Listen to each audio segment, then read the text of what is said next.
Hello पिलामाने मु मोर एई Odia medium classes को स्वागत जनाऊँगी। पिलामाने आजिर विषय होची षष्ठ श्रेणी विज्ञान जोटा कि आपन को नहीं कि आसी सप्तदश अध्याय जो पाठ जीव जगत वायुर गुरुत्वपूर्ण। ओके, तो देखिबा आमर जीव जगत रे कहीं वायुर केतेक गुरुत्वपूर्ण अच्छी। ओके, ता विषय आम आज पढ़ा। ओके, देखु आम षोड़श से विषय आम पढ़ी आम एवं सप्तदश अध्यायर। ओके, यहाँ गोटे गोटे की देखा। ओके, देखो कौन दिखाई ना आम देखू गचर पत्र बेले बेले कौन ना जोर हलु थाए अनानु आप समस्ते देखी आम गचर पत्र कौन सब बेले जोर हलुवा देखुचे। तो पत्र टी किए हलई दौर आज कहले पिले किए हलई दौर पत्र हलवा तो समस्ते देखीचे।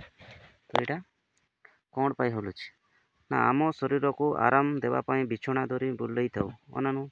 तो आम शरीर कौन आराम देवाई कौन बिछना धरिक आम बुले था। तो वायु आम जो सब कार्य करें तार एक तालिका प्रस्तुत कर। तो वायु आमको कौन कौन कर साहाय्य करता है से गुड़िक आप गोटे खातार कौन प्रस्तुत करेंगे लिखे। ओके, तो देखा सर्वप्रथम कौन ना वायुर गुरुत्व। तो वायुर गुरुत्व कौन अच्छी। ओके, देखो तो वायु थी अम्लजान दहन सहायक। आज आम समस्ते जाचे बिना अम्लजान कौन अम्ल माने कौन अम्लजान कौन आमर दहन पाई साहाय्य करे। दहन पाई माने कौन ना आमर निआ लगे साहाय्य करते। बिना निआर कौन जलिब ना। तो कौन अम्लजान आमर जलिबार साहाय्य बा सहायक होता है। ओके, तो दहन ताप शक्ति मिले आम जो दहन करुचे माने जलुचे जालिबा द्वारा कौन आमको ताप शक्ति मिलता है माना नुह। से बोली आम शरीर खाद्य दहन शक्ति मिले कि सेपरी कौन आम शरीर कौन खाद्य दहन शक्ति मिलूँ ना नहीं। तो खाद्य माने कौन दहन होगापी आम कौन शक्ति आवश्यक माने कौन आमर वायुर गुरुत्व अच्छी। ओके, बुझीपारे। तो केवल आमर नुह। ओके, प्रत्येक जीवकोश एक प्रकार दहन हो शक्तिशील माने कौन शक्ति मिलता है। तो आम केवल मनुष्य देहर नुह प्रत्येक जीव कौन होना से जीवकोश। ओके, ये वायु कौन वायु द्वारा कौन दहन हो शक्ति मिलता है माने जीव शरीर के। ओके, आम खाऊा खाद्य अम्लजान द्वारा दहन हो शक्ति उत्पन्न हुए। आम जो खाद्य खाऊे या क्या द्वारा दहन होता है ना अम्लजान द्वारा दहन होगी आमको शक्ति मिलता है। से शक्ति द्वारा आम कौन कार्य चलवे दौड़े। ओके, से सब कौन साहाय्य हो। ओके, से शक्तिटा आम यूज कर। ओके, नेक्स्ट जी पे ताकू आम श्वसन को जोटा कि आम जो आम खाद्य खाइले से खाद्य अम्लजान कौन दहन कर साहाय्य कला ना। ओके, ताकू आम कौन श्वसन बोली कही था। बुझीपारे कि नेक्स्ट देखो बोले किंतु अम्लजान खाद्य दहन कर शक्ति कला बेले अंगारकाम्ल निर्गत हुए। आप देखिए जिते बड़े अम्लजान खाद्य दहन कर शक्ति जिते बड़े दब ना ना से समय कौन ना अंगारकाम्ल निर्गत होता है। अंगारकाम्ल कौन आम शरीर बाहर को निर्वासन करता है। ओके, बुझीपारे। देखु ये ब्लैक अक्षर देखाई कौन देखु ना अम्लजान आहरण और अंगारकाम्ल त्याग प्रक्रिया को श्वासक्रिया कराए। आम समस्त जाचे आम कौन आम प्रश्वास द्वारा कौन अम्लजान नौचे और निश्वास द्वारा अंगारकाम्ल छाड़ुचे। तो कौन ना अम्लजान आहरण आहरण माने प्रवेश करवा। ओके, प्रश्वास और अंगारकाम्ल त्याग त्याग निष्कासन करने द्वारा कौन ये सब कौन कहुए ना श्वासक्रिया बोली कहुए। बुझीपारे कि तेणु श्वसन प्रक्रिया एक अंश विशेष ही श्वासक्रिया। तो आपको ही श्वसन प्रक्रिया ही कौन एक अंश विशेष ही श्वासक्रिया माने जोटा दहन हो खाद्य से कहुए आम कौन ना श्वासक्रिया बोली कहुए। ओके, नेक्स्ट देखिए देखो तुम्हें जानिच जबकीय जान गैस वायु सर्वाधिक परिमाण थाए। ओके, अम्लजान परिमाण प्राय 1/5। ओके, अंगारकाम्ल परिमाण ताठार बहुत कम। आप समस्ते जानी आमर जबकीय जान केते परसेंटेज जबकीय जान 78% अच्छी होना नुह। ओके, तापर अम्लजान केते 21% अच्छी होना नुह। से अंगारकाम्ल केते 0.9 0.03% ଆମର ଅଙ୍ଗାରକାମ୍ଳ ଅଛି ବାୟୁମଣ୍ଡଳରେ। ଓକେ, ଏତିକି ବୁଝିଗଲେ। ନେକ୍ସଟ ପିଲେ ଦେଖନ୍ତୁ ଏଇଠି କ'ଣ ଅଛି ଦେଖ, ଏଠି ଦେଖ ଶ୍ୱସନ ପ୍ରକ୍ରିୟାରେ ଅମ୍ଳଜାନ ଆବଶ୍ୟକ। କେମିତି କ'ଣ ଅଛି ଦେଖ। ଓକେ, ଏଇ ଦେଖ ଏଇ ଭିତରେ ଗୋଟେ ଫୁଲ ଅଛି। ଓକେ, ଫୁଲ କଡ଼ି, ତାପରେ ଏଇଟା ଗୋଟେ କ'ଣ କାଚ ବୋତଲଟେ ନିଆଯାଇଛି, ତାପରେ ଏଠି ଚିନି ପାଣି। ଦେଖନ୍ତୁ, ଦେଖିବାକୁ ପଡ଼ିକି ଦେଖିବା। ଦେଖନ୍ତୁ 2ଟି କାଚ ବା ପ୍ଲାଷ୍ଟିକ ବୋତଲ ନିଅ। ଓକେ, ପ୍ରତ୍ୟେକ କିଛି ଗଜାମୁଗ ବା ଫୁଲ କଡ଼ି ପୁର। ବୁଝିପାରିଲେ ଏତିକି ନା? କ'ଣ କହିଛି ନା ଦେଖ, ଏମିତି 2ଟା ନେବେ। ଓକେ, ସେ ଜାଗାରେ କ'ଣ ଫୁଲ କଡ଼ି କିମ୍ବା କ'ଣ କହିଛି ନା ଗଜାମୁଗ, ଯେକୌଣସି କେଉଁଟା ମୋତେ ଏଇଠି ଦେବ। ଫୁଲ କଡ଼ି ନିଆଯାଇଛି। ଓକେ, କଡ଼ଟା ନେବେ। ଓକେ, 2ଟା ବୋତଲ ନେଲେ, ତା ଭିତରେ କ'ଣ ନା ଫୁଲ କଡ଼ି ନାଇଥିଲେ। ତାପରେ ଦେଖନ୍ତୁ ସେ ଭିତରେ ପୁରାଇଲେ, ତ ବୋତଲର ଟିପି ବନ୍ଦ କରି ଏହାକୁ ଗୋଟିଏ ସ୍ଥାନରେ ରଖିଦିଅ। ତାପରେ ତାକୁ କ'ଣ କରିବେ ନା ବୋତଲ ବନ୍ଦ କରିକି ଗୋଟିଏ ସ୍ଥାନରେ ରଖିଦେବ। ପରଦିନ ଗୋଟିଏ ବୋତଲର ଟିପି ଖୋଲି ସେଥିରେ ଗୋଟିଏ ଜଳନ୍ତା କାଠି ପୁରାଅ। ତାପରେ ଦେଖନ୍ତୁ ତା ପରଦିନ କ'ଣ କରିବେ ନା, ଓକେ, ଆଜି ରଖିଲେ କରିକି ତା ପରଦିନ କ'ଣ କରିବେ ନା ତାକୁ ଗୋଟେ ଟିଭିରୁ ଖୋଲିବେ। ଦେଖନ୍ତୁ ଏଠି ଦେଖ, ଖୋଲାକି କ'ଣ କରିଛି ନା ଗୋଟେ ମାଚିସ୍କୁ ଏଠି ଜଳେଇ ଦେଇ ଛାଡ଼ିଦେଲା। ଓକେ, ତାପରେ କ'ଣ ହେଇଛି ଦେଖ, ତାପରେ କ'ଣ କରିବେ ନା ଜଳନ୍ତା କାଠି ପୁରାଇ ଦେଲେ ଆପଣ। ତ କ'ଣ ଦେଖିଲ, ତ ସେ କ'ଣ ଜଳନ୍ତା କାଠି ପୁରାଇବା ଦ୍ୱାରା କ'ଣ ମାଚିସ୍ଟା ଭିତରେ କ'ଣ ପୁରାଇଲେ, ତ ଜଳେଇକି ତା କ'ଣ ଦେଖିଲ, ତ କାଠିଟି ଲିଭିଗଲା। ତ କ'ଣ ପିଲେ ସେଠି କାଠିଟି ଲିଭିଯାଏ। ଓକେ, ଏଠି କାଠିଟି କ'ଣ ଲିଭିଯିବ। ଓକେ, ନେକ୍ସଟ ଦେଖନ୍ତୁ, ନେକ୍ସଟ କ'ଣ ଦିଆଯାଇଛି ଦେଖ। ଦ୍ୱିତୀୟ ବୋତଲରେ ଟିପି ଖୋଲି କିଛି ସ୍ୱଚ୍ଛ ଚୂନ ପାଣି ପୁରାଅ। ଟିପି ବନ୍ଦ କରି ଖୋଲାଅ। ଓକେ, ତାପରେ କ'ଣ କରିବେ, ଏଇ ଯେଉଁ ଦ୍ୱିତୀୟରେ ଚୂନ ପାଣି ଦେଖନ୍ତୁ, ଚୂନ ପାଣି ପକାଇବେ, ଆଉ କ'ଣ କରିବେ ତାକୁ ହଲେଇ ଦେବେ। ବୁଝିପାରିଲେ? କି ସ୍ୱଚ୍ଛ ଚୂନ ପାଣି ପୁରାଇକି ଟିପି ବନ୍ଦ କରିଦେବ। ତାପରେ ତାକୁ ଦେଖିବେ ବନ୍ଦ କରିକି ହଲାଇ ଦେବ ଟିକେ। ତ ସ୍ୱଚ୍ଛ ଚୂନ ପାଣିର ରଙ୍ଗ ବଦଳିଗଲା କି? ଚୂନ ପାଣି ଦୁଧିଆ ରଙ୍ଗ ହୋଇଯିବ, କାରଣ ଉଦ୍ଭିଦ ଶ୍ୱାସକ୍ରିୟା ପାଇଁ ବାୟୁରୁ ଅମ୍ଳଜାନ ନେଇ ଅଙ୍ଗାରକାମ୍ଳ ଛାଡ଼େ। ଦେଖନ୍ତୁ, ଦେଖ ଦେଖିବେ ଏଠି ଆମର ଚୂନ ପାଣି ପକାଇଲେ, ଟିପି ବନ୍ଦ କରି ତାକୁ ହଲେଇ ଦେଲେ। ହଲେଇ ଦ୍ୱାରା କ'ଣ ନା ଏଇଟା ଦୁଧିଆ ହେଇଯିବ। ଦୁଧିଆ ମାନେ କ'ଣ ପୁରା ହ୍ୱାଇଟ୍ ହେଇଥିବ, କ୍ଷୀର ଭଳିଆ ହ୍ୱାଇଟ୍ ହେଇଥିବ। ଓକେ, ତ ଆମର ହ୍ୱାଇଟ୍ ହେଲା କାହିଁକି? ହ୍ୱାଇଟ୍ ହେବାର କାରଣ କ'ଣ? କାରଣ ହ୍ୱାଇଟ୍ କାହିଁକି ହୋଇଥାଏ ନା, ଯେଉଁ ଏଠିରେ ଯେଉଁ ଅଙ୍ଗାରକାମ୍ଳ, ଅଙ୍ଗାରକାମ୍ଳ ତାକୁ କ'ଣ ନା ଦୁଧିଆ କରିବାରେ ସାହାଯ୍ୟ କରିଥାଏ। ଆପଣ ଦେଖିଥିବେ ଆମେ ଯେତେବେଳେ ଘରକୁ କଲର୍ କରୁ, ଓକେ, ଏକ୍ଜାମ୍ପଲ୍ ଶୁଣନ୍ତୁ ନା, ଯେତେବେଳେ ଘରକୁ ଆମେ କଲର୍ କରୁ, ସେଇ ସମୟରେ କ'ଣ ଏକା ସାଙ୍ଗରେ କ'ଣ ହ୍ୱାଇଟ୍ ହୋଇଥାଏ କି? ନାଇଁ, କିଛି ସମୟ ଗଲା ପରେ ହ୍ୱାଇଟ୍ ଦିଶିଥାଏ, ଧଳା ଦିଶିଥାଏ, ହଁ କି ନାହିଁ? କାରଣ କ'ଣ? କାରଣ ସେଇ ଯେଉଁ ବାୟୁମଣ୍ଡଳରେ ଯେଉଁ ଅଙ୍ଗାରକାମ୍ଳ ଥାଏ, ତାକୁ କ'ଣ ସେ କାନ୍ଥରେ ବାଜିକି ଧୀରେ ଧୀରେ କ'ଣ ବାୟୁମଣ୍ଡଳ ସହିତ ଯେଉଁ ଆମର କାନ୍ଥଟା ବାଜିଥାଏ ଅଙ୍ଗାରକାମ୍ଳ, ତ ଯାହାଫଳରେ କି ଧୀରେ ଧୀରେ ଦୁଧିଆ ହେବାରେ ଲାଗିଥାଏ। ତ ସେମିତି ଏଠି ଯେତେବେଳେ ଆମେ ଚୂନ ପାଣି ପକାଇଲେ ଏବଂ ହଲେଇ ଦେଲେ, ହଲେଇବା ଦ୍ୱାରା ଭିତରେ କ'ଣ ଆମେ ଜାଣିଛେ କ'ଣ ଅଙ୍ଗାରକାମ୍ଳ ନେଇଥାଏ ଉଦ୍ଭିଦଟା, ଏବଂ କ'ଣ ଅଙ୍ଗାରକାମ୍ଳ ଛାଡ଼ିଥାଏ। ସେଇ ଅଙ୍ଗାରକାମ୍ଳ କ'ଣ ନା ତାକୁ ଦୁଧିଆ କରିବାରେ ସାହାଯ୍ୟ କଲା। ଓକେ, ଯାହାଫଳରେ କ'ଣ ଆମର ସେ ଭିତରେ କ'ଣ ଦୁଧିଆ ରଙ୍ଗ ହୋଇଗଲା। ବୁଝିପାରିଲେ କି?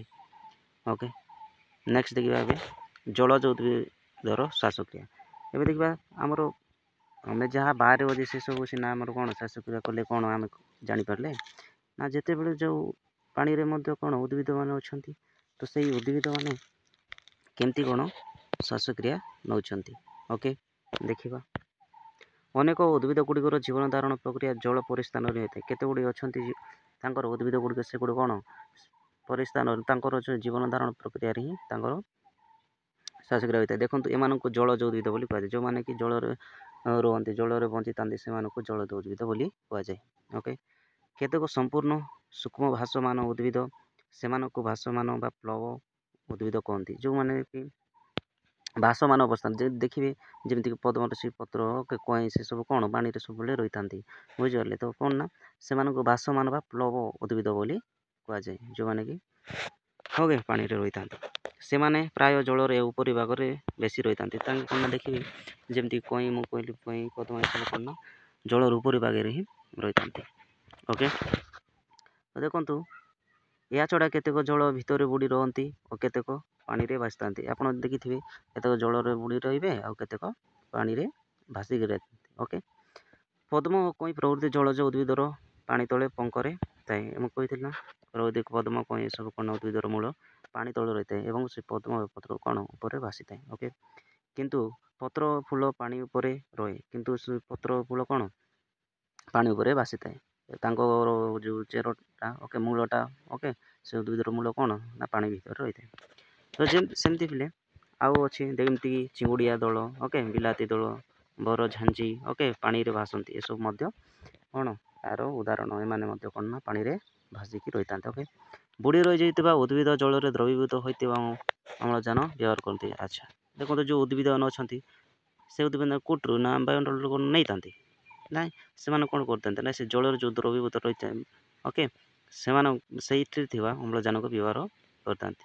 ବୁଝିପାରିଲେ, ସେ ଆମର କିଏ ଜଳଜ ଉଦ୍ଭିଦମାନେ। ଓକେ, ଦେଖନ୍ତୁ ଏଠି ଦିଆଯାଇଛି, ଦେଖ ଏଇଟା ହେଲା ବରଝାଞ୍ଜି ଦଳ କୁହନ୍ତି। ଓକେ, ଦେଖିପାରିଲେ ଏଇଟା ପତ୍ର ଢେମ୍ପ କାଣ୍ଡ ଚେର ଦେଖିଲେ। ଓକେ, ଦେଖନ୍ତୁ ସେମାନଙ୍କ କ୍ଷେତ୍ରରେ ବିଶରଣ ପ୍ରକ୍ରିୟାରେ ଅମ୍ଳଜାନ ଓ ଅଙ୍ଗାରକାମ୍ଳ ଗ୍ୟାସ୍ ଦ୍ୱାରା ବିନିମୟ ହୋଇଥାଏ। ଓକେ, ତ ୟାଙ୍କ ଭିତରେ କ'ଣ ନା ବିଶରଣ ପ୍ରକ୍ରିୟା ମାନେ କ'ଣ ପାଣିରେ ଖେଳା ହେଇଥାଏ ନା ନାହିଁ। ଓକେ, ଆମର କ'ଣ ଆମେ ନେଉଛୁ କ'ଣ ବାୟୁମଣ୍ଡଳରେ ଯେଉଁ ଅଛି ଓକେ ଅଙ୍ଗାରକାମ୍ଳ ଦ୍ୱାରା ଆମର କ'ଣ ସେମାନଙ୍କ ବିଶରଣ ପ୍ରକ୍ରିୟା ମାନେ କେଉଁଠି ପାଣିରେ ବିଶରଣ ହୋଇଥାଏ ମିଶିଥାଏ। ଓକେ, ସେମାନେ ଅମ୍ଳଜାନ ସେଇଠୁ ଗ୍ରହଣ କରି ଅଙ୍ଗାରକାମ୍ଳ ଗ୍ୟାସ୍ଟା ତାଙ୍କର ବିନିମୟ ହୋଇଥାଏ। ପତ୍ର ଛିଦ୍ର ଦ୍ୱାରା କଇଁ ପଦ୍ମ ଅମ୍ଳଜାନ ଗ୍ରହଣ ତାଙ୍କ କ'ଣ ପତ୍ର ସବୁ ଆମେ ଜାଣିଛୁ ମାନେ କ'ଣ ଉଦ୍ଭିଦର ପତ୍ର ଗୁଡ଼ା କ'ଣ ଛୋଟ ଛୋଟ କ'ଣ ଆକାର ରହିଥାନ୍ତି ନା ଛିଦ୍ର ରହିଥାନ୍ତି। ବୁଝିପାରିଲେ, ତ ସେଇ ଛୋଟ କଣା ରହିଥାଏ ତା ଦ୍ୱାରା କ'ଣ ନା ପଦ୍ମ କଇଁ ସବୁ ଅମ୍ଳଜାନ ଗ୍ରହଣ କରିଥାନ୍ତି। ଓକେ, କିନ୍ତୁ ବୁଡ଼ିଯିବା ଉଦ୍ଭିଦର ପତ୍ରରେ ଛିଦ୍ର ନଥାଏ। କିନ୍ତୁ ଯେଉଁ ଉଦ୍ଭିଦ ମାନେ କ'ଣ ବୁଡ଼ି ଯାଇଥାନ୍ତି ଉଦ୍ଭିଦର ପତ୍ର ଯେଉଁଟାକି ବୁଡ଼ି ଯାଇଥାନ୍ତି କେଉଁଠି ପାଣିରେ, ତ ସେମାନଙ୍କର କ'ଣ ଛିଦ୍ର ନଥାଏ।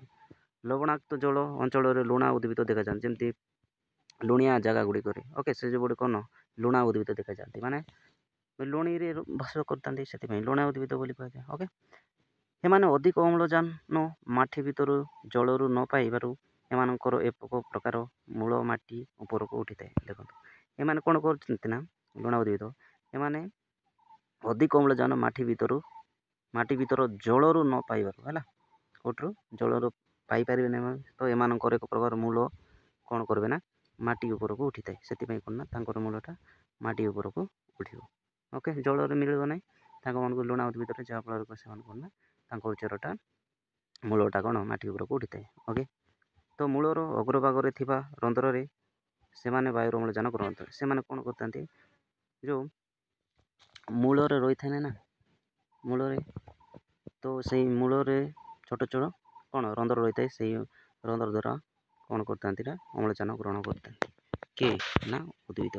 ଓକେ, ଯେତିକି ବୁଝିପାରିଲେ ଦେଖିବା ନେକ୍ସଟ ଏତିକି ବୁଝିପାରିଲେ ପିଲେ। ତ ଆମେ କ'ଣ କେଉଁଟା ସାରିଲେ ନା ଜଳଜ ଉଦ୍ଭିଦ ବିଷୟରେ ପଢ଼ିଲେ। ଏବେ ଦେଖିବା ଜଳଚର ପ୍ରାଣୀ ମାନେ ଶ୍ୱାସକ୍ରିୟା। ଏବେ ଦେଖିବା ଆମେ କ'ଣ ଆମର ସ୍ଥଳଭାଗରେ ଯେଉଁମାନେ ରହନ୍ତି ସେଇ ପ୍ରାଣୀମାନଙ୍କୁ କ'ଣ ଆମ ପରି ଏମିତି ଶ୍ୱାସକ୍ରିୟା ନେଉଛନ୍ତି, କିନ୍ତୁ ଯେଉଁ ପ୍ରାଣୀମାନେ କି ମାନେ ଯେମିତି ମାଛ ଓକେ ସେମାନେ କେମିତି ନେବେ ଶ୍ୱାସକ୍ରିୟା ବୁଝିପାରିଲେ। ତ ସେଇ ଜଳ ଭିତରେ ରହୁଛନ୍ତି ତାଙ୍କେମାନେ କେମିତି ଶ୍ୱାସକ୍ରିୟା ନେଉଛନ୍ତି, କେଉଁଠୁ ଅମ୍ଳଜାନ ମାନେ ଆମର ଏ ବାୟୁମଣ୍ଡଳ ଅମ୍ଳଜାନ ନେଉଛନ୍ତି ନା କେଉଁଠୁ, ସେ ବିଷୟରେ ଦେଖିବା। ଓକେ, ନେକ୍ସଟ ଦେଖନ୍ତୁ ତ ପ୍ରାଣୀମାନଙ୍କର ଶ୍ୱାସକ୍ରିୟା ପାଇଁ ଭିନ୍ନ ଭିନ୍ନ ଅଙ୍ଗ କାର୍ଯ୍ୟ କରେ। ଓକେ, ଆଚ୍ଛା ଆମର ଯେମିତି ଭିନ୍ନ ଅଙ୍ଗ ଅଛି ଫୁସଫୁସ୍ ନାକ ଏମିତି ଗୋଟେ ଅଙ୍ଗ ଅଛି ନା ନାହିଁ, ତାଙ୍କ ପାଇଁ ମଧ୍ୟ କ'ଣ ଭିନ୍ନ ଅଙ୍ଗ ଅଛି ଯେଉଁମାନେ କି ପ୍ରାଣୀଙ୍କର ତାଙ୍କର ଶ୍ୱାସକ୍ରିୟା କରିବା ପାଇଁ। ଏମିଆ ଭଳି ଏକକୋଷୀ ପ୍ରାଣୀ ଓ ହାଇଡ୍ରା ମଧ୍ୟ ଜଳରେ ବସବାସ କରନ୍ତି।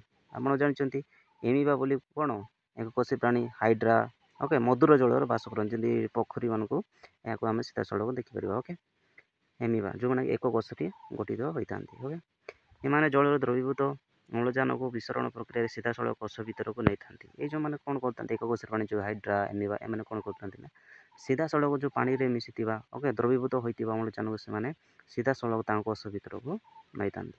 ଓକେ ତ କ'ଣ ଏମିବା ଦେଖିଥିବେ ତ ଏମିବା ସବୁବେଳେ କ'ଣ ତାଙ୍କ ରାନ୍ଧି ଆକାର ଚେଞ୍ଜ କରିଥାଏ। ମନେକର ଏଠି ଖାଦ୍ୟ ଥାଏ ସେ କ'ଣ ସେଇ ଖାଦ୍ୟକୁ ଇଆଡ଼ଠୁ ନେଇକି ଯାଏ। ଓକେ ସେମିତି ଯୁଆଡ଼ଠୁ ମାନେ ଯେଉଁ ଆଡ଼େ ଖାଦ୍ୟ ଯେମିତି ଅଛି ମନେକର ଓକେ ଇଆଡ଼େ ଖାଦ୍ୟ ଦେଲେ ଏଇଟାକୁ ଏମିତି ନେବ ଆଉ ଏମିତି ତା ଖାଦ୍ୟକୁ ଭିତରକୁ ନେଇଯିବ। ତ ସେ ପ୍ରକାର ତାର କ'ଣ ଖାଦ୍ୟ ସେ ଗ୍ରହଣ କରିଥାଏ ନେଇଥାଏ ଖାଦ୍ୟକୁ ତାର ବ୍ୟବହାର କରିଥାଏ। ଦେଖନ୍ତୁ ନେକ୍ସଟ କ'ଣ ଅଛି ଦେଖନ୍ତୁ କଙ୍କଡ଼ା ଚିଙ୍ଗୁଡ଼ି ଗେଣ୍ଡା ଶାମୁକା ମାଛ ଗାଳି ଦ୍ୱାରା ଏମାନେ ଶ୍ୱାସକ୍ରିୟା ମନେ ରଖନ୍ତୁ ଏଇଟା ଭେରି ଇମ୍ପୋର୍ଟାଣ୍ଟ ପିଲେ।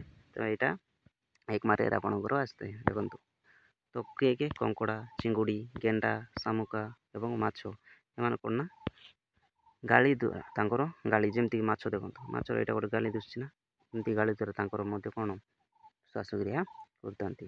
ଓକେ ଦେଖନ୍ତୁ ଏଇ ମାଛ ବିଷୟରେ ଟିକେ ଦେଖିବା।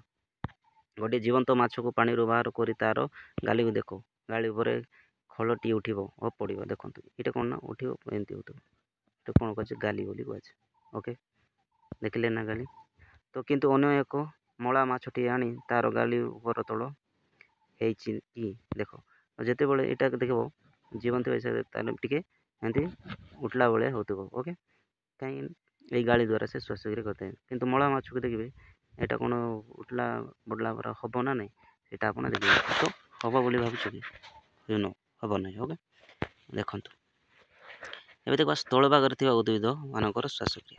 ଓକେ ଏବେ ଦେଖିବା ସ୍ଥଳ ଭାଗରେ ଯେଉଁମାନେ ସ୍ଥଳ ଭାଗରେ ମାନେ ଆମର ଯେଉଁ ଓକେ ଆମର ଏଇ ସ୍ଥଳ ଭାଗରେ ଓକେ ଭୂପୃଷ୍ଠରେ ଯେଉଁ ଅଛନ୍ତି ତାଙ୍କ ଦେଖନ୍ତୁ ଭୂପୃଷ୍ଠ ମାନେ କ'ଣ ସବୁ ଭୂପୃଷ୍ଠରେ ଅଛନ୍ତି ବଟ୍ କ'ଣ ଆମର ଯେମିତିକି ଆମ୍ବ ଓକେ ପଣସ ଏସବୁ ଗଛ ଗୁଡ଼ାକ ଅଛି ନା ସ୍ଥଳ ଭାଗରେ ସେଇଟା ତ ଜଳ ଭାଗରେ ରହିଥିଲା। ଓକେ ଏବେ ସ୍ଥଳ ଭାଗରେ ଯେଉଁ ଉଦ୍ଭିଦ ସେମାନେ କେମିତି ଶ୍ୱାସକ୍ରିୟା ନେଉଛନ୍ତି ଦେଖିବା। ତ କେତେକ ଉଦ୍ଭିଦର କାଣ୍ଡ କେତେକର ମୂଳ ଓ ଅଧିକାଂଶ ପତ୍ରରେ ଥିବା ସ୍ତମ୍ଭ ଅମ୍ଳଜାନ ଗ୍ରହଣ କରେ ଓକେ ଏବଂ ଅଙ୍ଗାରକାମ୍ଳ ତ୍ୟାଗ କରେ। ଦେଖନ୍ତୁ ଏଇ ଯେଉଁ ଉଦ୍ଭିଦ ମାନେ କ'ଣ କରୁଛନ୍ତି ନା ସ୍ଥଳ ଭାଗରେ ଥିବା ଉଦ୍ଭିଦ କ'ଣ କରନ୍ତି ଆଉ କେତେକ ଉଦ୍ଭିଦର କାଣ୍ଡ ଅଛି କେତେକର ମୂଳ ଓ ଅଧିକାଂଶ ପତ୍ରରେ ଥିବା ସ୍ତମ୍ଭ ଅମ୍ଳଜାନ କେତେ ଉଦ୍ଭିଦ ଅଛନ୍ତି ଆମର ସ୍ଥଳ ଭାଗରେ ମଧ୍ୟ ସେମାନେ କ'ଣ ନା କେତେକ ଚେର ଦ୍ୱାରା ମଧ୍ୟ କ'ଣ ନେଇଥାନ୍ତି ଏବଂ କେତେକ ପତ୍ର ଦ୍ୱାରା ମଧ୍ୟ ଅଛି ଯେଉଁମାନେ କି ଅମ୍ଳଜାନ ଗ୍ରହଣ କରନ୍ତି ଏବଂ କ'ଣ ଅଙ୍ଗାରକାମ୍ଳ ତ୍ୟାଗ କରିଥାନ୍ତି। ଓକେ ଯେମିତି ଆମ୍ବ ଜାମୁ ବର ଔଷଧ ଆଦି ଗଛ ପତ୍ରର କ'ଣ ତଳ ଭାଗରେ ଅଧିକ ସ୍ତମ୍ଭ ଥାଏ। କ'ଣ କେଉଁଟା କୁହାଗଲା କେଉଁ ଗଛ ଆମ୍ବ ଜାମ୍ବୁ ବର ଔଷଧ ଗଛ ଓକେ ଏସବୁ କ'ଣ ନା ତାଙ୍କର ତଳ ଭାଗରେ ସ୍ତମ୍ଭ ରହିଛି। ସ୍ତମ୍ଭ ମାନେ କ'ଣ ସେଇ ଛୋଟ ଛୋଟ ଗୁଡ଼ାକୁ ସ୍ତମ୍ଭ ବୋଲି କୁହାଯାଏ। ଓକେ ନେକ୍ସଟ ଦେଖିବା ଓଡ଼ସମାରୀ କ'ଣ ଓଡ଼ସମାରୀ ଓକେ କନିଅର ପତ୍ରରେ ଥିବା ସ୍ତମ୍ଭକୁ ନିମ୍ନୋକ୍ତ ସ୍ତମ୍ଭ ବୋଲି କୁହାଯାଏ। ବୁଝିପାରିଲେ କ'ଣ କୁହାଗଲା ନା ଓଡ଼ସମାରୀ କନିଅର ପତ୍ର ସେଇଟା କ'ଣ ଓଡ଼ସମାରୀ କନିଅର ପତ୍ର ଥିବା ସ୍ତମ୍ଭକୁ ନିମ୍ନୋକ୍ତ ସ୍ତମ୍ଭ ବୋଲି କହନ୍ତି। ଓକେ ଦେଖନ୍ତୁ ଏଇଟା ରସ୍ନା ଜାତୀୟ ଉଦ୍ଭିଦ ବା ଆର୍କିଡ୍ କୁହାଯାଏ। ଏଇ ଯେଉଁ ଦେଖୁଛ ଏଇଟା କ'ଣ ଓକେ ରସ୍ନା ଜାତୀୟ ଉଦ୍ଭିଦ ବା ଆର୍କିଡ୍ ଅନ୍ୟ ଏକ ଗଛ ଉପରେ ନିର୍ଭର କରି ବଢ଼ିଥାଏ। ଏ କ'ଣ ନା ଅନ୍ୟ ଗଛ ଉପରେ ଦେଖିବେ ଗଛ ଉପରେ କେତେକ ଛୋଟ ଛୋଟ ଓକେ ସେ ଗଛ ମଧ୍ୟ ବଢ଼ିଥାନ୍ତି ଏମିତି ଅନ୍ୟ ଉପରେ ବଢ଼ିକି କ'ଣ ଏ ତା'ର ଜୀବନଯାପନ କରିଥାଏ ତାଙ୍କ ଗଛଟା ବଞ୍ଚିଥାଏ। ଓକେ ତ ଦେଖନ୍ତୁ ଏମାନଙ୍କର ମୂଳ ବାୟୁରେ ଝୁଳିଥାନ୍ତି ଏଙ୍କର ବାୟୁ କ'ଣ ନା ସେ ଗଛ ଉପରେ ରହିକିନା ତାଙ୍କର ମୂଳଟା ଝୁଳି ରହିଥାଏ ଯାହାଫଳରେ କ'ଣ ସେ ମୂଳ ବାୟୁରେ ଝୁଳିଥାଏ। ବାୟୁରେ ଝୁଳିବା ଦ୍ୱାରା କ'ଣ ହେଉଛି ନା ସେ ବାୟୁ ସେ ଚେର ଦ୍ୱାରା କ'ଣ ବାୟୁଟା ନେଇକି ଯାଉଛି ଏବଂ ତା'ର କ'ଣ ଶ୍ୱାସକ୍ରିୟା କରୁଛି।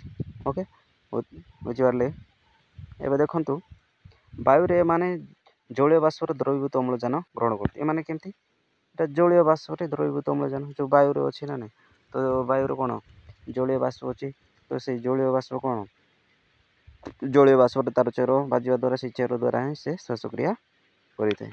ଓକେ ନେକ୍ସଟ ଯିବା ପିଲା ମାଟି ଉପର ସ୍ତରରେ ଥିବା ଜୀବ ଏବେ ଦେଖିବା ଏଇଟା କେଉଁଟା ପଡ଼ିଲେ ଆମେ କ'ଣ ସ୍ଥଳ ଭାଗରେ ଥିବା ଉଦ୍ଭିଦର ଶ୍ୱାସକ୍ରିୟା। ଓକେ ଏବେ ଏଇଟା କ'ଣ ନା ମାଟି ଉପରେ ଥିବା ଜୀବ ଏବେ ଦେଖିବା ମାଟି ଉପରେ ଯେଉଁ ଜୀବମାନ ଅଛନ୍ତି ତାଙ୍କେ କେମିତି କ'ଣ ଶ୍ୱାସକ୍ରିୟା କରୁଛନ୍ତି। ଓକେ, ଦେଖନ୍ତୁ ତ ମାଟିରେ ଅନେକ ଅଣୁଜୀବ ରହିଥିବା ଆମେ ଜାଣୁ, ହଁ ନା ନୁହଁ? ମାଟିରେ ଅନେକ ଅଣୁଜୀବ ଅଛି। ଓକେ, ଉର୍ବର ମାଟିରେ ଜବକୀୟର ବିବନ୍ଦନ, ଆଜୋଟ, ବ୍ୟାକ୍ଟରମ୍, କ୍ଲଷ୍ଟ୍ରିଡ଼ିୟମ୍ ଆଦି ବୀଜାଣୁ ଥାନ୍ତି। ଏବେ ଦେଖନ୍ତୁ ଆମେ ମାଟିରେ ଅନେକ ଅଣୁଜୀବ ରହିଥିବା ଆମେ ଜାଣୁଛୁ, ହଁ ନା ନୁହଁ? ବୁଝିଲେ? ଏବେ ମାଟି ଉପରେ ମାନେ କ'ଣ, ମାଟି ଉପରେ କିମ୍ବା ମାଟିର ଭିତରେ ଯେଉଁ କ'ଣ କ'ଣ ଆମର ଜୀବ ଅଛନ୍ତି ସେମାନେ କେମିତି ଶ୍ୱାସକ୍ରିୟା ନେବେ ନା ମାଟିରେ ଅନେକ ଅଣୁଜୀବ ରହିଥାନ୍ତି, ହଁ ନା ନାହିଁ? ଆମେ ଜାଣିଛୁ ସମସ୍ତେ। ଓକେ, ତ ଉର୍ବର ମାଟିରେ ଦେଖିବେ ଜବକୀୟର ବିବନ୍ଦନ କ'ଣ ଆଜୋଟ, ବ୍ୟାକ୍ଟର, କ୍ଲଷ୍ଟ୍ରିଡ଼ିୟମ୍ ଏସବୁ କ'ଣ ଜୀବାଣୁ ବସବାସ କରିଥାନ୍ତି। ଓକେ, ତାର ନାଁ କ'ଣ ପିଲେ? ଆଜୋଟ, ବ୍ୟାକ୍ଟର, କ୍ଲଷ୍ଟ୍ରିଡ଼ିୟମ୍। ଓକେ, ବୁଝିପାରିଲେ ଏତିକି? ଏବେ ଦେଖନ୍ତୁ ସ୍ଥଳଚର ପ୍ରାଣୀମାନଙ୍କର ଏବେ ଦେଖିବା ସ୍ଥଳଚର ଯେଉଁ ପ୍ରାଣୀମାନେ ଅଛନ୍ତି, ଓକେ, ଅସରପା ଏସବୁ, ବୁଝିପାରିଲେ? ଝିଣ୍ଟିକା ଏସବୁ କେମିତି କ'ଣ ତାଙ୍କର ଶ୍ୱାସକ୍ରିୟା କରିଥାନ୍ତି। ଦେଖନ୍ତୁ ସ୍ଥଳଭାଗରେ ରହୁଥିବା ଅସରପା ଝିଣ୍ଟିକାର ଶରୀର ବିଖଣ୍ଡିତ ହୋଇକି ବିଖଣ୍ଡିତ ଅଙ୍ଗର ଝଡ଼ ମଧ୍ୟରେ ଶ୍ୱାସତନ୍ତ୍ର ହୋଇଥାଏ। ଦେଖନ୍ତୁ ଅସରପା, ବୁଝିପାରିଲେ? ଆଙ୍କେ କେମିତି ଶ୍ୱାସକ୍ରିୟା ନେଉଛନ୍ତି, ବୁଝିପାରିଲେ? ଦେଖନ୍ତୁ କେମିତି କ'ଣ ଶ୍ୱାସକ୍ରିୟା ନେଉଛନ୍ତି। ଓକେ, ବାୟୁ ଶରୀର ମଧ୍ୟକୁ ଶ୍ୱାସରନ୍ଧ୍ର ନେଇ ପ୍ରବେଶ କରେ। ଏ ଯେଉଁ ମୁଁ କହିଲି ନା ନାହିଁ, ଏ ଯେଉଁ ଶ୍ୱାସରନ୍ଧ୍ର ଦ୍ୱାରା ଆମର କ'ଣ ଅସରପାର ଶ୍ୱାସରନ୍ଧ୍ର ଅଛି। ଓକେ, ଶ୍ୱାସରନ୍ଧ୍ର ଦ୍ୱାରା ସେ ଅସରପା କ'ଣ ଆମର ଯେମିତି ନାକ ନେଇକି ଫୁସ୍ଫୁସ୍ ଦ୍ୱାରା ଆମେ ଶ୍ୱାସକ୍ରିୟା କରୁଛେ, ସେମିତି ଅସରପା କ'ଣ ଅସରପା ଶ୍ୱାସରନ୍ଧ୍ର ଦ୍ୱାରା, ସେମିତି ମାଛ କ'ଣ ଗାଳିଚ ଦ୍ୱାରା। ଓକେ, ଏସବୁ କ'ଣ ବିଭିନ୍ନ କ'ଣ ତାଙ୍କର ଶ୍ୱାସକ୍ରିୟା କରିବାରେ ଗୋଟେ ଅଙ୍ଗ ଅଛି। ଓକେ, ଆମର ଯେମିତି କ'ଣ ଫୁସ୍ଫୁସ୍ ସେମିତି ଆମର ଅସରପାର କ'ଣ ଅସରପାର ଶ୍ୱାସରନ୍ଧ୍ର ବାୟୁର ଶରୀର କ'ଣ ଶ୍ୱାସରନ୍ଧ୍ର ଦେଇକି ପ୍ରବେଶ କରେ ଓ ପରେ ଜୀବକୋଷର ଶୋଷଣରେ ବ୍ୟବହୃତ ଏବଂ ତା'ର ଜୀବକୋଷରେ ତାକୁ ବ୍ୟବହାର କରିଥାଏ। ଓକେ, ଏବେ ଦେଖନ୍ତୁ ଯେମିତିକି ଦେଖିବା ସାପ, ପାରା, ବତକ, ଓକେ, ମଣିଷ, ବାଦୁଡ଼ି ଆଦିର ଫୁସ୍ଫୁସ୍ ଏକ ବିଶେଷ ଅଙ୍ଗ ଅଟେ। ତାହାକୁ ଶ୍ୱାସ ଯନ୍ତ୍ର ବୋଲି କୁହାଯାଏ। କ'ଣ ତାଙ୍କର ମଧ୍ୟ କ'ଣ ସାପ, ପାରା, ବତକ, ମଣିଷ, ବାଦୁଡ଼ି, ଓକେ, ଏମାନଙ୍କର ମଧ୍ୟ କ'ଣ ଆମ ଭଳିଆ ଫୁସ୍ଫୁସ୍ ଅଛି। ଓକେ, ଯେଉଁଟାକୁ ଶ୍ୱାସ ଯନ୍ତ୍ର ବୋଲି କହିଥାଉ। ଓକେ, ଫୁସ୍ଫୁସ୍ର ସଂକୋଚନ ଓ ପ୍ରସାରଣ ଫଳରେ ଫୁସ୍ଫୁସ୍ ମଧ୍ୟକୁ ବାୟୁ ନାସାପଥ ଦେଇ ପ୍ରବେଶ କରିଥାଏ ଓ ବାହାରେ। ଆମର ଯେଉଁ କ'ଣ ମଣିଷକୁ ଯେମିତି ହେଉଛି ଆମର ନାକ ଦ୍ୱାରା କ'ଣ ନାସାପଥ ଦେଇକି ପ୍ରବେଶ କରୁଛି, ନାକ ଦ୍ୱାରା କ'ଣ ବାହାରୁଛି, ଫୁସ୍ଫୁସ୍ ସଂକୋଚନ ହେଉଛି କି ନା ନାହିଁ? ସବୁବେଳେ ଏମିତି ଫୁଲିବ ଉଠିବ ଏମିତି ହୋଇଥାଏ, ମାନେ ସଂକୋଚନ ପ୍ରସାରଣ ହୋଇଥାଏ। ଏମିତି କ'ଣ ଆମର ଶ୍ୱାସକ୍ରିୟା ହେଉଛି, ବୁଝିପାରିଲେ ଏତିକି? ଏବେ ଦେଖନ୍ତୁ ଓକେ, ଏବେ ଅଲିଭରିଡେ କଇଁଛ, ଆମର ଅଲିଭରିଡେ କଇଁଛ, କୁମ୍ଭୀର ଭଳି ମାନେ ପ୍ରାଣୀରେ ଶ୍ୱାସକ୍ରିୟା ଫୁସ୍ଫୁସ୍ ସାହାଯ୍ୟରେ ହୋଇଥାଏ। ଦେଖନ୍ତୁ ଆପଣଙ୍କ ହିସାବରେ ଏମାନେ କେମିତି କ'ଣ ନେଉଛନ୍ତି କଇଁଛ। ଓକେ, ଆପଣ ଉଦ୍ଭିଦ ସିନା କହିଲେ ଚେର ଦ୍ୱାରା କି ପତ୍ର ଦ୍ୱାରା କ'ଣ ନେଇଗଲେ ପାଣିରେ ଥିବାଟା, ହଁ ନା ନୁହଁ? ବୁଝିପାରିଲେ? ସେମିତି ଆପଣ କହିଲେ କ'ଣ ଆମର ଗାଳି ଦ୍ୱାରା ମାଛ ଏସବୁ ନେଲେ, କିନ୍ତୁ ସେ ଆମର କଇଁଛ କୁମ୍ଭୀର କେମିତି ନେଉଥିବେ, ହଁ ନା ନୁହଁ? ଏଇ କଇଁଛ ଏବଂ କୁମ୍ଭୀର ଏମାନେ କ'ଣ ମଧ୍ୟ କ'ଣ ନା ଫୁସ୍ଫୁସ୍ ଦ୍ୱାରା ଶ୍ୱାସକ୍ରିୟା ଆମ ଭଳି, କିନ୍ତୁ କ'ଣ ସାଙ୍ଗେ ସବୁବେଳେ କ'ଣ ପାଣିରେ ରହୁଥାନ୍ତି, ହଁ ନା ନୁହଁ? ତ ଶୀତ ଦିନ ବେଙ୍ଗ କେଉଁଠି ଥାଏ, ହଁ କି ନାହିଁ? ଶୀତ ଦିନ ଦେଖିବେ ବେଙ୍ଗ କ'ଣ, ବେଙ୍ଗ ତ ଦେଖନ୍ତୁ ଆମେ କହିବା ଗୋଟେ ଉଭୟଚରଟା, କାହିଁକିନା କଙ୍କଡ଼ା ଏସବୁ ଉଭୟଚର, ହଁ ନା ନୁହଁ? ସେ ପାଣି ଭିତରେ ବି ରହିପାରେ ଏବଂ ପାଣି ବାହାରେ ମଧ୍ୟ ରହିଥାଏ। ଏମାନେ କ'ଣ କୁମ୍ଭୀର କଇଁଛ ମାନେ କାହା ଦ୍ୱାରା ନେଉଛନ୍ତି ନା ଏମାନେ ଫୁସ୍ଫୁସ୍ ସାହାଯ୍ୟରେ ତାଙ୍କେ କ'ଣ କରୁଛନ୍ତି ନା ଶ୍ୱାସକ୍ରିୟା କରୁଛନ୍ତି ତାଙ୍କେ। ଓକେ, ସେତେବେଳେ ସେ କିପରି ଶ୍ୱାସକ୍ରିୟା କରେ? ଆଚ୍ଛା, ତୁମେ ଦେଖ ଶୀତବେଳେ ବେଙ୍ଗ କେଉଁଠି ରହିଥାଏ? ଓକେ, ତ ବେଙ୍ଗ ଆମର ଶ୍ୱାସକ୍ରିୟା କେଉଁଠି କରେ ନା ଦେଖ କେତେବେଳେ ପାଣିରେ ରହିଥାଏ, ଓକେ, ଆଉ କେତେବେଳେ ପାଣି ବାହାରେ ମଧ୍ୟ ଆସିଥାଏ। ତ ସେତେବେଳେ କିପରି ଶ୍ୱାସକ୍ରିୟା? ବେଙ୍ଗ ଶୀତ ଦିନରେ ମାଟି ତଳେ ଅଧିକାଂଶ ସମୟ ରହିଥାଏ ନା ନାହିଁ? ସେତେବେଳେ ଚର୍ମ ଦ୍ୱାରା ଶ୍ୱାସକ୍ରିୟା, ଯେତେବେଳେ ଆମର ବେଙ୍ଗଟା ଦେଖିବେ ପ୍ରାୟତଃ କ'ଣ ଶୀତ ଦିନରେ ମାଟି ତଳେ ଏମିତି ପୋତେଇକିନା ମିଶା ରହୁଛନ୍ତି, ତ ସେମାନେ କେମିତି କରିବେ? ଓକେ, ସେମାନେ ତ ପାଣିରେ ରହିଥିବେ, ତ ତାଙ୍କେମାନେ କ'ଣ ନା ଯେତେବେଳେ ସେ ଶୀତ ସମୟରେ ସେମାନେ କ'ଣ ମାଟିରେ ରହିଥାନ୍ତି, ସେଇ ସମୟରେ କ'ଣ କରିବେ ନା ସେ ଚର୍ମ ଦ୍ୱାରା ତାଙ୍କୁ ଶ୍ୱାସକ୍ରିୟା ଆମର ଯେମିତି ଫୁସ୍ଫୁସ୍ ଅଛି ତାଙ୍କର ଚର୍ମ ଦ୍ୱାରା ତାଙ୍କୁ କ'ଣ ଶ୍ୱାସକ୍ରିୟା କରିପାରନ୍ତି। କିନ୍ତୁ ଯେତେବେଳେ ପାଣିରେ ଥିବେ ସେ ସମୟରେ କ'ଣ ନା ତାଙ୍କର ଫୁସ୍ଫୁସ୍ ମଧ୍ୟ ଅଛି, ଯାହା ଫୁସ୍ଫୁସ୍ ସାହାଯ୍ୟରେ ମଧ୍ୟ ତାଙ୍କେ ଶ୍ୱାସକ୍ରିୟା କରିଥାନ୍ତି। ଓକେ, ତ ପିଲାମାନେ ଦେଖନ୍ତୁ ଆଜିର ଏଇ କ'ଣ ଏଇ ପାଠ ଆମର ସରିଗଲା ଜୀବ ଜଗତ ପାଇଁ ବାୟୁର ଗୁରୁତ୍ୱପୂର୍ଣ୍ଣ ଆମେ ସମସ୍ତେ ଜାଣିଲେ। ଓକେ, ତ ଦେଖନ୍ତୁ ତଳେ କ'ଣ ଅଛି ଏଇଟା ଲେଖିବେ ଆପଣ କ'ଣ ଅଛି ଦେଖନ୍ତୁ। ତ ବାୟୁର ଅମ୍ଳଜାନ ଏକ ପଞ୍ଚମାଂଶ ଏବଂ ଅଙ୍ଗାରକାମ୍ଳ 3/7 ଅଛି। ଏ ଅନୁପାତ ଅଦଳ ବଦଳ ହେଲେ ଜୀବ ଜଗତ ଉପରେ ଏହାର କି ପ୍ରଭାବ ପଡ଼ିବ 4 ବାକ୍ୟରେ ଲେଖିବେ ଦେଖିବେ ଏସବୁ ଯଦି ଅଦଳ ବଦଳ ହେଇଯିବ, ଓକେ, ଅମ୍ଳଜାନ ଯଦି ବେଶୀ ହେଇଯିବ ଅଙ୍ଗାରକାମ୍ଳ ଓକେ କମିଯିବ ବୋଲେ ବହୁତ ଭଲ ହେବ, ହଁ ନା? ତ ଦେଖିବେ ଏଇଟା ଲେଖିବେ। ଏଇଟା ଦେଖନ୍ତୁ 2 ନମ୍ବର ପ୍ରଥମ ଦୁଇଟି ସମ୍ପର୍କ ଦେଖି ତୃତୀୟ ଶବ୍ଦ ସହ ଲେଖ। ଦେଖ ମାଛ କାହା ଦ୍ୱାରା ଗାଳି ଦ୍ୱାରା ଶ୍ୱାସକ୍ରିୟା, ସେମିତି ବତକ କାହାର ପଶୁ ଦ୍ୱାରା, ସେମିତି ଜିଆ ଚର୍ମ ଦ୍ୱାରା କରିଥାଏ, ହଁ ନା? ଅସରପା କ'ଣ ଶାସନ ଦ୍ୱାରା, ଆର୍କିଡସ୍ ମୂଳମୂଳ ଦ୍ୱାରା ହେଲେ ଔଷଧ ଗଛ କ'ଣ କାହା ଦ୍ୱାରା କରିଥାଏ, ଓକେ, ସେମିତି ମଣିଷ କ'ଣ ଫୁସଫୁସ ଦ୍ୱାରା ହେଲେ, ଉଦ୍ଭିଦ କ'ଣ ପତ୍ର ଦ୍ୱାରା, ଓକେ, ଏମିତି ଲେଖିବେ। ଦେଖନ୍ତୁ ଏଠି କ'ଣ 3 ନମ୍ବର କ'ଣ ଦେଇଛି, ଗୋଟିଏ ବା ଦୁଇଟି ବାକ୍ୟରେ ଉତ୍ତର।